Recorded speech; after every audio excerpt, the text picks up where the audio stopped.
Welcome back to Underwater Math. Today we'll be building your skills in adding and subtracting numbers. Let's start with whole numbers.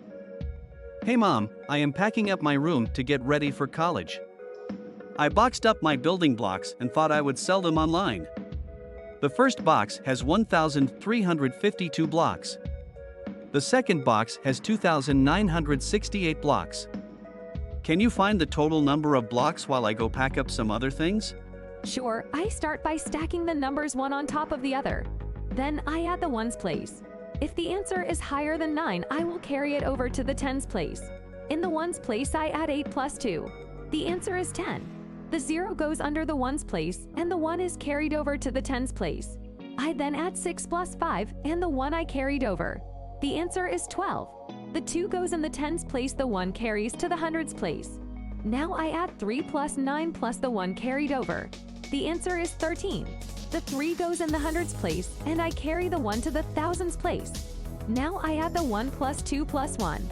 The answer is 4, for a total of 4,320 blocks. Mom, what did you find out? There are 4,320 blocks. Wow! I am going to sell them to get more money for the laptop I am wanting to buy. How much more do you have left to save before you can buy the laptop? Well, the computer cost $649.51.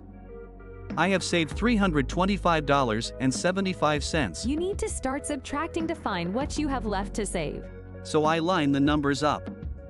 I use the decimals to help. I move the decimal down to hold the place.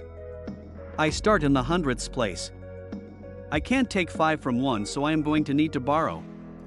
In elementary school, they taught me if there is more on the floor to go next door. I borrow 10 from the tens place. I cross out the 5 and make it a 4. I add the 10 to the 1 in the hundredths place to make 11. Subtract 5 from 11 to get 6. I move to the tens place. I see there is more on the floor, so I go next door and get 10 more. I cross out the 9, make it an 8. Then I add 10 to 4 and get 14. 14 minus 7 is 7. I move to the ones place. There is more on top, so no need to stop. 8 minus 5 is 3. The tens place has more on the top, no need to stop. 4 minus 2 equals 2. Then the hundreds, 6 minus 3 equals 3. I still need $323.76. You are about halfway there. Let's get these building blocks posted, and you need to get some more lawn jobs before you leave. Thanks, Mom. What about a reward of $323.76 for being the best son? We will have to see.